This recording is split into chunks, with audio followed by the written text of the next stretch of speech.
Pleased to be joined by Bryan Pratt, the head coach at Bentonville West, who is in Wolverine Stadium as we speak. Good morning, sir. Good morning to you. It is nice to see you back out on the field and the kids back out on the field as well. You were able to go back on June 1st. What are you able to do at this point in time? Well, obviously, when we were able to start on June the 1st, there were some restrictions that we had to follow, et cetera. And we're going to do that. Whatever the guidelines are set for us by the AAA and by the governor's office, we're going to follow those. And so, being able to work our kids out was the main thing, just to get to see the kids again. I mean, we've all had all the Google Meets and all the virtual meetings that we've had, but it was good to actually see our kids again and then just able to get them to work out. To us, the most important thing is not the X's and O's right now. It was just getting them into shape so that they could be safe going into an August season. As much as we want to say they work hard by themselves or off a virtual classroom setting is to say the least, it's probably not going to happen. And I remember when I was a kid, and I used to say I would work out on my own, but it's nothing like it was when I worked out with my teammates and my coaches. So obviously, for us to come here and be able to meet with them was a plus. We had to change some stuff, especially in our weight room. We actually go early in the morning at 6:30, so that we get to use some of the other facilities. We were using the gymnasium weight room along with our weight room. And then we have our indoor facility in our field. So we were able to do the social distancing and make the rotations where they were able to, keep themselves away from one another as much as possible. And, as we got used to it, it all became a little bit more normal. But it's still a little different situation than what a normal summer is. I can imagine we saw some shots on the football Twitter with the kids working out and everything.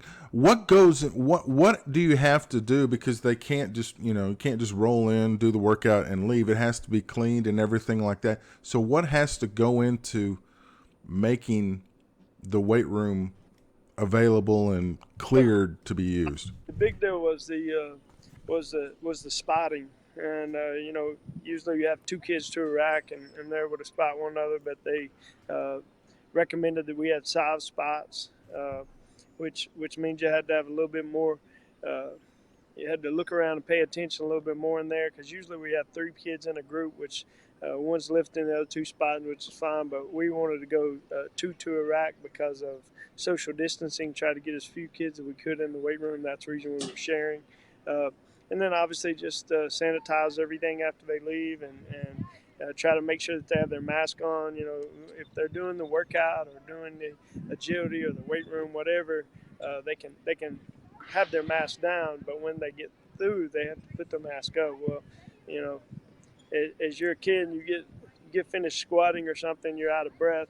Or even running a drill, you don't really want to put anything over your face afterwards because you're trying to catch your breath. So it's been a work in progress and something we have to stay on our kids about. But we kind of talk about handling adversity all the time with our kids. In a game situation or practice, school, etc. You're always going to face adversity, and this is just one of those times. And we can't make excuses. We have to just make the best of it, and that's what our kids have done. We've had great attendance. We're averaging over 95% every day of our varsity and our freshman practices, which are the best numbers we've had since the school began. So that's a plus, and our kids are doing whatever they have to do to try to get better. That's excellent. You mentioned earlier, the kids had virtual workouts working at home. How was their conditioning when they came back as a group? Well, we came back and we definitely kind of took it easy on them at first and got them used to back in the groove, I guess you could say. I guess some of them had worked hard, some of them were in pretty good shape, but some of them hadn't. And, you had to treat it the first couple of weeks as just being a build-up to what we were trying to get to. And that's one thing in our coaches meeting and even in our team meeting we talked about. It's not where you start. We're not trying to walk out and play for the state championship, June the 1st. So we understand it's a process, and that process is going to change as the time goes on. But right now, we want to make sure that we get ourselves ready for what's in the near future, which is hopefully some phase 2, which will allow us to do a little bit more than what we're doing right now. We hear the kids and the whistles going on behind you. What are you able to do on the field right now, currently, besides the weight room? Well, obviously, it's right now the freshmen are doing conditioning. Okay. So we actually run through our varsity in the morning at 6:30, and then our freshmen come in at 8:30, and then we have 7th and 8th grade come in at 10:30. So we have it spaced out pretty good, and it makes for a quick morning. It goes by pretty fast when you got all these kids coming through here. But we try to do some football skills and drills. It's a little bit harder, especially for the linemen, because you have to be 6 feet apart, and so our splits have to widen as we walk through some of the stuff. You can't have any bags, can't make any contact with anyone. If you throw the football, it has to be 12 feet apart, and so we're able to throw the football around, which is a plus, and do some routes on the air. But as far as competition and that stuff, it's difficult to be able to do. You can't do any of it, and so we just try to do what we can do and try to get better and try to simulate some game speed atmosphere just on the air. At what point do you hope to be able to do team activities? Because mandated by the AAA, you can't go to pads until first week of August, but that's not that far away. So at what point do you need to be able to do team drills just to start getting ready?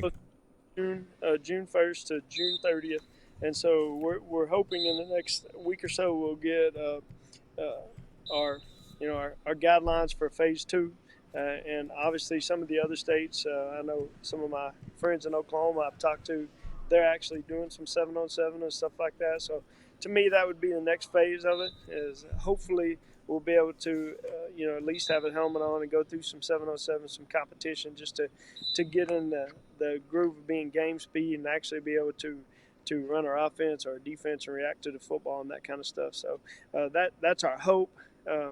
But man, I'm really optimistic on having the season, and I'm going to follow whatever guidelines are set to us by the AAA. And those guys have done a great job. Our governor have done a great job of giving us all the information that we need, and so we have to continue to try to adapt to what's given to us. And so hopefully the next phase means we're going to be able to do some competition and get a little bit more into football mode than we are right now.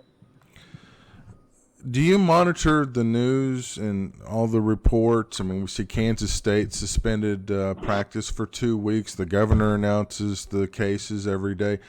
Or are you just worried about your football team and try to tune out that other stuff?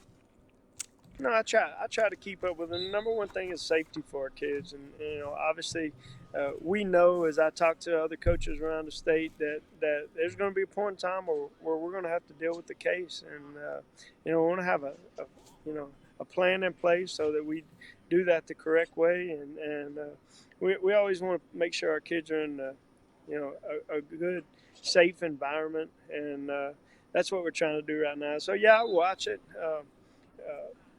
I family. My wife is a pharmaceutical sales person, so yeah, it's important to me when she goes out into the field. I want to know what's going on in our community. It's scary when we see some of the numbers that are coming around in Northwest Arkansas, but we've got to do what we got to do to try to make it better, and whether that's wearing a mask in public or it's following the guidelines set to us, we're going to definitely do that. My mentality, like I tell our players, is I want to do whatever I can do to not be locked down like we were before. And so that's kind of our take. Just to be here is a plus, and be around our kids. That's why we do what we do. And obviously the football part's nice, but to just see our kids and be around them, because, we say we're a big family, and that's what we are. Indeed. And kind of along those lines, you're not able to use the locker room, right, at this point? Right. We have not been. You know, kids go in there and they you know, if they have to go to the restroom, we have multiple places they can go. But as far as you know, go into the locker room as a team like we always do, we don't get to do that. And our kids have done a real good job of trying to be social distance. You know, we get done with the workout and we pull them all in. We have to remind them because they all want to run in there together and get in a tight group and break them down. And you know, we have to remind them, you know, social distancing and that kind of stuff. So it's been a little awkward, but every day it gets a little bit easier and gives us a chance to try to get better. And like I said, I couldn't be more proud of the way our kids have responded and where our parents are following all the guidelines and that stuff. So we're looking forward to what's coming ahead in the future. Yeah, it's great they're together. Not quite the camaraderie in the locker room that you're used to, but it's a start and building that team unity and that bond, because that's an important part of the team as well, is building that team unity and a bond. Yeah, it's real important, and it is awkward, and you know, it's a little different situation for everyone. But you know, like we tell our kids, it isn't just us that's experiencing it; it's everyone. So, got to do whatever we got to do. Well, Coach, appreciate the time so much. Great to see teams back, at least on the field in the stadium, doing things. It's great to see you out there as well. Thank you so much for the time, and hopefully we'll be able to talk about some drills and games coming up. Sounds good. I appreciate you letting us be on there and talk about our program and our school, and you know, we're just excited about being able to be out here. I'm gonna be honest with you, I missed it. It's fun to be back. Awesome. Well, thank you so much. Good luck, and we'll talk to you soon. Take care.